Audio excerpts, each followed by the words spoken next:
we've got a great show left in store. Connor's just getting warmed up. 200 strong in here, boys and girls. Smash the like button and subscribe. We're 30 days out, just a little bit over 30 days until football starts. Let's talk about these Fong bombs, these big time recruits that are coming in. So Nashawn Montgomery is set to make his announcement here in just a month's time, but right before the season kicks off. Could it be this amazing August? Fong bomb, Florida leads the way as of now. We felt really good about Nashawn for quite some time now. I'm excited. Don't get it twisted.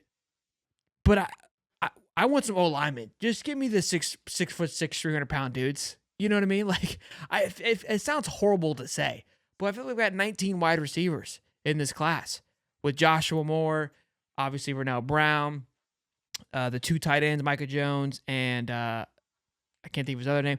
A lot of talented guys. And look, I'm not saying I don't want Nation. Don't get it twisted. I'm pumped to have Nashawn Montgomery too, 4-star wide receiver. But who's gonna block for these guys? Swolder? Somebody's got. All the overseas offensive linemen we have on the roster is going to block for I guess Nashawn Montgomery, so he can at least get open back there in the backfield. But no, you take a talent like this. You had Joshua Moore, Vernell Brown. I mean, this is a really, really good wide receiver class if you look at it. I mean, last year's wide receiver class on a star level probably wasn't like as close as this one, but there was a lot of speed. You had Abrams, you had Hawkins. I mean, anything with any kind of speed you can get on the field, as long as you can utilize the speed, it's going to be deadly. And I think this is another combination of, hey, look, Nashawn Montgomery, I think he runs around in like the 4.4 range. So he's got some speed. But you combine that with Vernell Brown and Joshua Moore and like you said, all the other guys on the roster. I mean, you're coming up with a deadly, deadly wide receiver core, especially if, like Billy Napier, he stays, and you're giving DJ Lagway a lot of weapons to throw to. And you got to think, DJ Lagway, a lot of these kids know DJ Lagway is going to be throwing to them in the future. So Florida's already enticing school to come to. I like the fact that, if we land Nashawn Montgomery and we've got 3 pretty good wide receivers on the roster, I like the fact that DJ Lagway is coming in and throwing to him. You got to think, too, even with some offensive line woes, with a dual threat quarterback, you can kind of get around some of those woes a little bit. Like, they already got the run threat, and like I said this last week. I'm not going to go through it last week. A lot of those safeties, those linebackers, they scoot up, cornerbacks scoot up. Automatically think there's going to be a run play, dual threat quarterback in. I mean, you can take top off. You can literally disguise some of your plays to throw off a defense with these kind of wide receivers that are coming in. And I think it's going to be a deadlier offense with DJ Lagway in it, just based on the fact that he's a running quarterback. So you have to account for that. So I do like it. We can take any wide receivers we want to. But as you said, on a star level, the offensive line recruiting has to get better. But I do like the size that they bring in too. So if they're good developers, Rob Sale can prove he's a good developer along with DeCoster. I think we're sitting in good hands right now anyway. And offensive lineman, and I will say the offensive lineman is a harder position to scout. It's one of the harder. I think it is the hardest position to scout from what I was talking to somebody from Rivals a long time ago. He was talking about how offensive line was like the hardest one to scout. But if they are good developers, I mean, for the future, I do see Florida's offense starting to be kicking up a little bit more. Graham Mertz, great quarterback, great time to throw. Pretty accurate, pretty safe with the football, just doesn't have that running ability. And DJ Lagway's got that running ability. He's got that arm strength too. So I'm pretty pumped about the wide receivers coming in.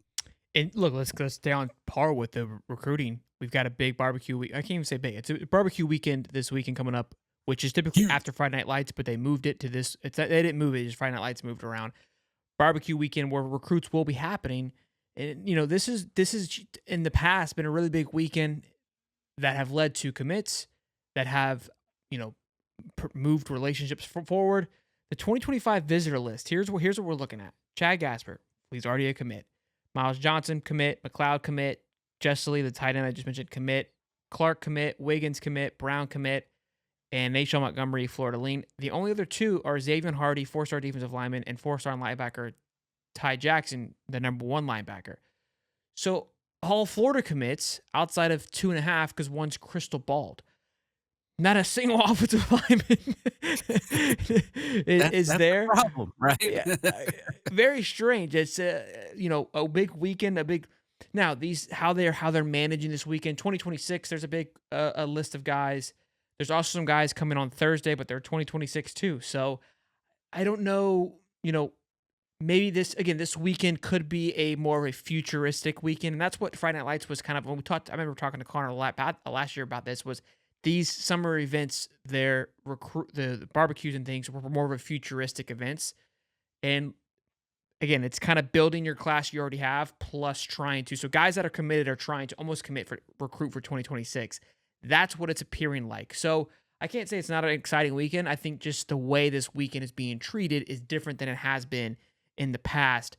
Because like we've talked about before on the show, a lot of these kids got their visits and everything done very earlier on in the cycle because people are now committing in December versus February. So everything is shifted up a sector. And I think that's why we're seeing this barbecue weekend that was once a massive weekend for this year's prospects.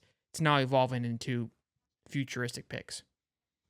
Yeah, I mean, this recruiting cycle, and I even heard from somebody on the inside where they're probably going to go more portal to offensive lineman this cycle. I mean, obviously, if Mm. that's not something that you've seen as a fan, you probably have already probably thought that as well.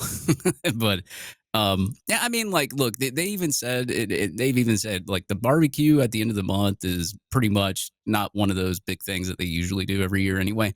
A lot of 2026 guys are coming to this. I think there's more uncommitted 2026 guys coming to this than there is 25 guys. But I did hear too, and don't quote me on this, and don't think that there's going to be this or that. But I did hear that there could be some other surprise ones that come along. Whether we hear about them before the barbecue or not, I don't know.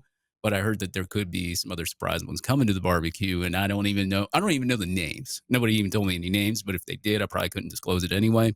But keep that in mind too. But this is it. I mean, like, you got to think this is probably going to be a very, very small class until you start winning football games on the field.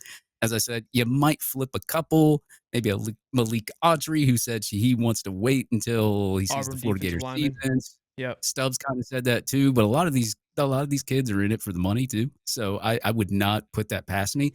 But at the same time, Florida's got plenty of money in NIL. If they start winning some games, they can flip some guys, maybe some offensive linemen as well. We don't have to worry about it as much towards the end of the cycle. But for right now, especially in July and before the season, as a Florida Gator fan, I wouldn't expect a lot. I would expect a couple, maybe down the stretch, maybe two, maybe three, but that's about it.